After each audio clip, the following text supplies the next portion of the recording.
Macky ñu bari ci yéen peut-être xale yi ñoom dinañu xam ñi jàng yëpp dinañu xam va voir le cas Dominique Strauss-Kahn nga dem xool le cas François Fillon en France ñaari cas yooyu yëpp teg na ko opposant yi Sénégal il a essayé le cas Dominique Strauss-Kahn avec le président Ousmane Sonko waaye mi ngi ñëw xalaat ci biir xelam ne lii dafay doon échec Macky loolu mi ngi ñëwaat ci boppam qu'il va échouer dans ce cas donc il se prépare déjà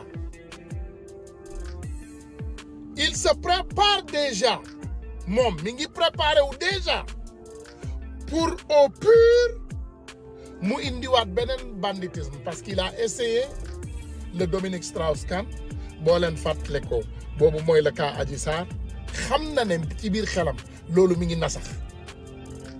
tappale bi xam na ne du marché mi ngi nasax léegi François Fillon boo leen fàttale ko ci moment wu élection yi bi gars yi nekkee sur le terrain il l'a essayé def na ko kii di Issa Sall et il a réussi Issa Sall a perdu sa campagne xam nga Issa Sall ñu bari ci yéen wax naa leen ko téeméeri yoon tey mi ngi ci côté Macky Sall parce que amul choix parce que dañ ko reyloo nit par force nag ñoom ñoo ko reyloo te biñ ko reyloo ba pare ñu dellu képp ko jàpp ay garde corps am rappelé ko di ko yéegal ak a wàccee ci justice sénégalaise ba Issa Sall mujjul yeggali campagne am fa la campagne bi na saxe le cas François Fillon ba léegi nga ñëw sur le président Ousmane Sonko le président Ousmane Sonko ils ont essayé le Dominique Strauss-Kahn ça n'a pas marché ils ont essayé le François Fillon ça n'a pas marché avec lui et ils l'ont essayé avec Barthélémy Dias cette fois-ci te pareeguñu parce que dites-vous une chose comment se fait-il que ñoom ñoo ko waxal seen bopp de ñu ne datu Barthélémy Dias ñoom ñoo ko wax ñu ne datu Barthélémy Dias bii nga xam ne moom lañ ko jox le 10 novembre bi cette date était prise en juillet maanaam mois de juillet ci juróom-ñaareelu weer lañ ko jàppoon donc ñeenti weer ci kanam lañ ko pousse ñoom ñoo wax loolu seeni ay wax la man waxuma léegi donc pourquoi ñu pousse ko benn weer ci kanam te élection yi ñaari weer la lu tax poussaatuñu ko ñeenti weer ci kanam parce que buñ ko poussé ñeenti weer ci kanam lan mooy xew day fekk élection yi jàll te ñoom li leen déranger muy élection yi ci loolu la ñu bëggul Barthélémy Dias bokk def leen seen calcul saa bu ñu daan pousse ce cas Barthélémy Dias fukki at la cas bi def malgré ay njuuj njaaj yu bari te fukki at ñu ngi koy njuuj njaaj di ko rumandaat di pousse di yëkkati di wàccee te Macky Sall xam na ki rey kooku Macky Sall xam na ñan ñoo rey kooku Macky Sall xam na ce gars Ndiaga Diouf comment il est mort xam na ko laaj leen seen bopp ñoom nee nañu mbir mi raxul benn politique am na ñu ko gëm sama genre gi ñun gëmuñu ko te xam naa ne am na ñu bari aussi ñu ko gëmul et je pense que loolu nekkatul sax débat donc tey cas boobu buñ ko doon gëm seen minorité boobu maanaam waa APR sax gëmuñu ne lii c'est réel même waa APR gëmuñu même les personnes qui sont avec le Macky ne croient pas à ce cas gëmuñu ko waaye laaj leen seen bopp question lan moo tax Barthélémy Dias ñoom nee nañu convocation bi ça n'a rien à voir avec de la politique ñoom ñoo ko wax nee nañu depuis juillet loolu waa ji tudd procureur général man musuma xam sax am na lu tudd procureur général Sénégal maay seet wala man bokk xëy na am na lu bari dama koy réeree mbir Sénégal man daal bu ñu nee procureur man Bassirou Gueye laa jàpp ne moom mooy lépp borom ndel bi Iblis ndel man yaakaaroon naa ne moom mooy lépp ci lu jëm ci prosecution ci Sénégal yaakaar naa ne moom dong moo doon procureur xaw ma woon sax am na beneen procureur ba mu sant Jaabi xaw ma nag malien la xëy na sama mbokk la wu noo Jaabi Gassam nobody knows mais am na procureur daal bu ñu tuddee ñoom procureur général daal génne na communiqué nee na l'affaire Barthélémy Dias maanaam bi ñuy jàpp date c'était 4 mois passés juillet donc Barthélémy Dias biñ ko jàppalee ay date ba léegi ay 3 mois 4 mois 5 mois 6 mois lay am ci diggante bi donc comment se fait-il que cette fois-ci ñu renvoyé ko 1 mois matul sax 1 mois le 1er décembre le 10 novembre le 1er décembre xam ngeen exactement ñaata fan ñaar fukki fan ak benn ci loo xam ne ñoom tout le temps dañu daan jël ñetti weer ak ñeenti weer di ko pousse léegi lu tax pousse ñu ko ñeenti weer ci kanam c'est parce que Macky a fait son sondage mooy natt na Macky natt na yónni na ay renseignements généraux dem nañu defal ko natt ñu xool Barthélémy Dias fan la dooleem toll ci Dakar ñu won ko ne xale bii buñ ko tàbbee maire il a une grande chance moom mooy doon maire de Dakar loolu nag yëngal furu fara Macky Sall mu ne d'accord donc comme loolu mooy am bàyyil ñu jéem il est en train d'essayer mes frères et sœurs Macky dafay jéem Macky n'est pas un professionnel Macky dafa mel ni nga jël benn mbëru làmb nga yóbbu ko ci terrain wu football c'est pas un football professionnel Macky Sall du gor il faut sénégalais yi xam ne séquñu ko ak gor séquñu ko ak nit koo xam ne am na rusuwaay wala am na loo xam ne daf koy xalaat Macky il est machiavélique ku mënoon tey tuddee ko machiavélique Sall il veut rester au pouvoir à tout prix bu jaree bakkan dina ko jël bu jaree tëj doomu aadama yi dina ko jël bu jaree lépp lu mu jar pour Macky rester au pouvoir loolu rek moo ko ci kontaan loolu rek la mais man ndeysaan ni ngeen may gis nii dama xaw a mer parce que li tax ma mer man ndeysaan bi ñu jàppee gars yi ma ne alhamdulillahi rabbil alamin li ñu doon laaj pour régler le compte de Macky Sall jot nañ ci loolu laa doon ñaan ndeke yoo Macky natt na woon a gaa mi natt ne ko nu mu demee foofu gaa yi ne ko waa jii tey gaa yi tey bu ñu fanaanee sa kaso yi sa dëkk bi boo yeewoo suba yëpp doomu taal lay doon Macky xam na de il est très intelligent nit ñi fi ñu yaakaaree ndofam fa la toll sax yeggul foofu il est bête nag xam nga bête bu intelligent tamit am na Macky il est bête mais intelligent il n'est pas con il faut doomu aadama yi bàyyi loolu xel dafa yambare waaye at the same time dafa muus yambar bu muus la Macky ña koy càmbaral nañ ko ne ko gis nga tey boo juumee bu ñetti doomu aadama yi fanaane ci kaso bi problème bi nga xam ne moom ngay indi ci Sénégal yow doo xam fu mu toll fu mu tàmbalee nag peut-être di nga ko xam ndax yaa ngi koy gis mais fa mu yem yow doo ko xam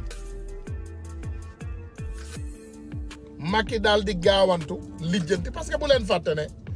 ñi doomu aadama amul maqaama rek di gàddu doomu aadama yu maqaamaa nii di leen yóbbu di leen dugal ci ay biir kaso benn doomu aadama amul boobu maqaama Sénégal la gendarmerie sénégalaise est très très très efficace et ils sont très intelligents la police sénégalaise de la même manière bip kenn naatable wu leen waaye déjà dinaa saluer force de l'ordre yi nga xam ne vraiment c'est des républicains et ma déplorer aussi ñi nga xam ne vraiment ñoom c'est des naka laa ko mën a waxee c'est des mënuñu leen tudde sax ay répondeur automatique ndax mënuñu leen tudde sax ay répondeur ndax ñoom même en automatique ils ne répondent pas mais c'est des corrompus comme quelque part de notre presse tey laay toog ci biir réewu Sénégal l'opposant principal boo xam ne tey moom mooy opposant principal bu Sénégal jafe-jafe bu mel nii am ci Sénégal donte bakkan rottu ci alhamdulillahi rabbil alamin mais mu doon masiba naaru laay boo xam ne mënoon na jur ay problème presse bi toog ne cellaara nanguwuñoo wax nanguwuñoo yey nanguwuñoo yam ngeen yaakaar ne ñun amuñu problème ci suñu ab réew ñun suñu réew dañu am problème ñu nangu ko am nañu problème ñu bañ ko am nañu problème et je pense que c'est très très important xale yi lay waxal tey aujourd'hui est un jour d'éducation tey jouru jàngat la tey bis la boo xam ne bépp doomu sénégalais am na loo ci jàngat mooy que ndekete ñun ñi ñu jiitu duñu ay jaam aujourd'hui Yewwi Askan Wi man bu ma amoon benn respect ci ñoom yokk naa ko 25 je suis à la vitesse supérieure avec ces gens parce que ay doomu aadama la ñu yoo xam ne vraiment jar nañoo saluer du benn du ñaar du ñett du ñeent du juróom ñoom ñëpp les leaders ñu joxante loxo ñoom ñëpp ñu ànd ñu doon benn merewuma nag yeneen leaders yi ñëwul ci opposition bi parce que comme niñ leen koy waxee le Sénégal est un pays de 17 millions de citoyens juróomi citoyen buñ ci ñëwul du wàññi dara ci combat bi amaana sax 1 million de citoyens bu ñu ñëwul du ñu wàññi dara ci combat bi wala ma def ko sax 2 millions de citoyens bu ñu ñëwul ndeel sax vraiment 15 millions de Sénégalais bu ñu génnul wàññiwul dara on a seulement besoin d'1 million de Sénégalais qui est déterminé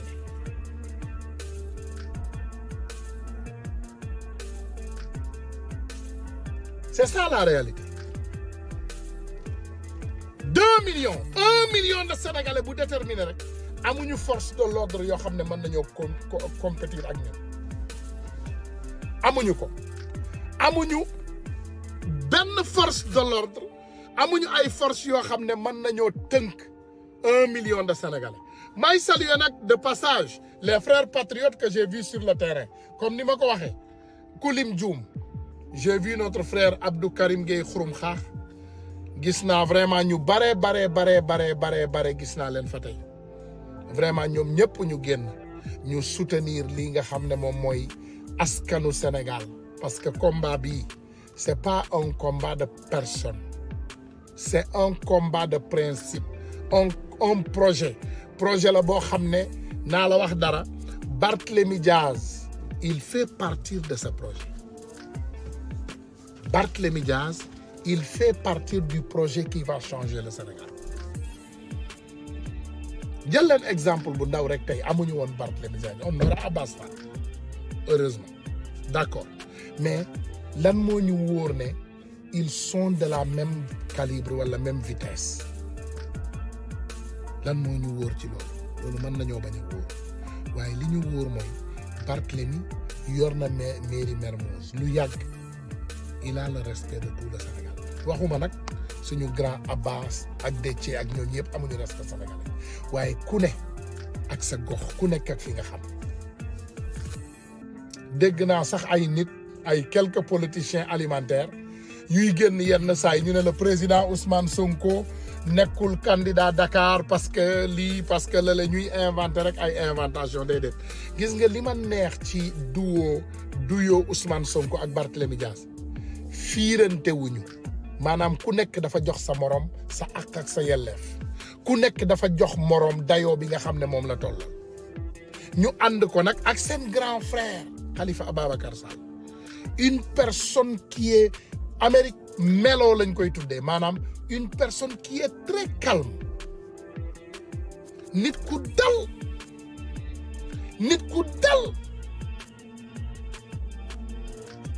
ku dal te tey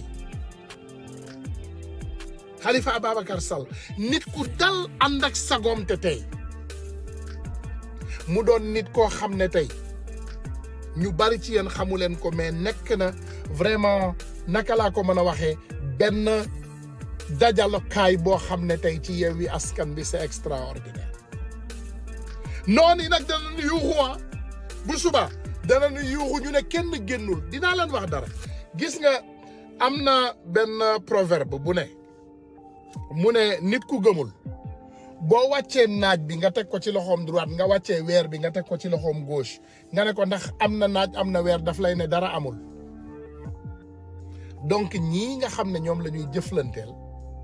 ñoom la majeure partie de ces personnes sont corrompues maanaam majorité bi dañoo jubati dañoo luubal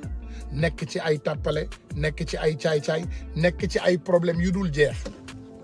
donc le problème qu'ils ont mooy problème mu ngëm-ngëm la ñu am ñoom déjà gëmuñu yàlla te xam nga lii mesurer ngëm-ngëmu doomu aadama déjà mooy ngëm yàlla. tey ci suba dinaa leen wax dara j'ai eu parmi les journées les plus difficiles de ma vie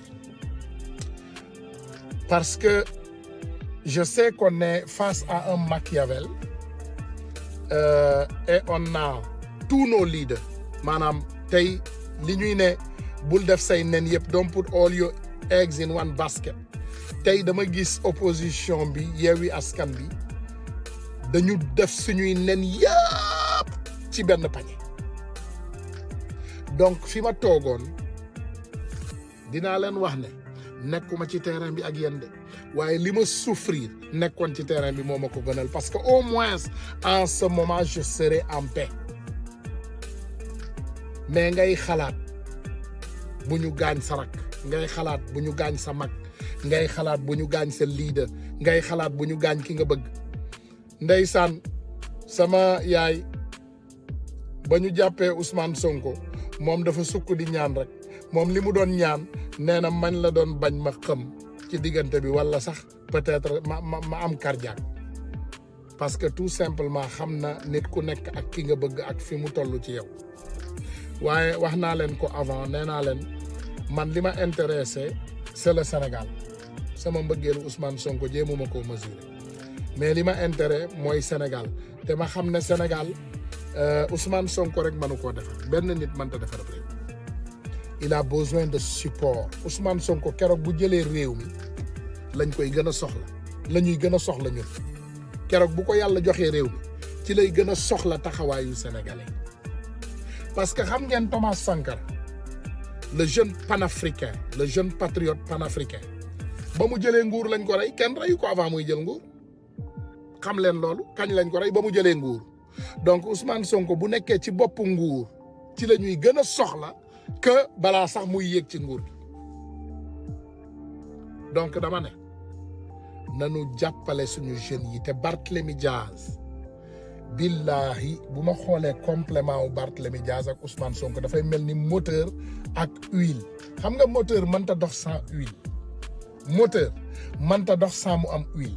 parce que moteur waxuma la essence mais day am aussi huile mooy doxloo piston yeeg cylindre yeeg yooyu huile moo fay jaar pour rattaxal mbir mi pour lépp di dox tey boo jëlee le cas Barthélémy Diaz nga jël le cas Ousmane Sonko day mel ni ngay def benn puzzle mais nga manqué benn lettre bu important sans loolu puzzle bi du mat benn piece bu important Ousmane Sonko ak Barthélémy Diaz man loolu laa leen jàppee c'est un duo extraordinaire bu ma leen xoolee seen ànd bi seen xol yi set seen mentalité yi ak ni ñuy doxalee ak seen ngëm-ngëm yi ak seen fit ak seen jàmbaar daf may jox raison ma xeex te ndaw ñi dinaa leen wax dara on gagne toujours les batailles mais on n'a pas encore gagné un combat la guerre gagnewuñu guerre bi gagné nañu nag bataille yi maanaam xeexaan yu ndaw yi gagné nañu yooyu mais on n'a pas gagné la guerre comme niñ koy waxee toujours ces militants alimentaires de l'APR ak seen làmmiñ yu rëy yi ak Yankoba Diattara miy menacé ne dana lakk fii lakk fële te wallahi lazim Yankoba man bu ma doon yow boo mënee lakk dara sa caaya bi nga waroon lakk keroog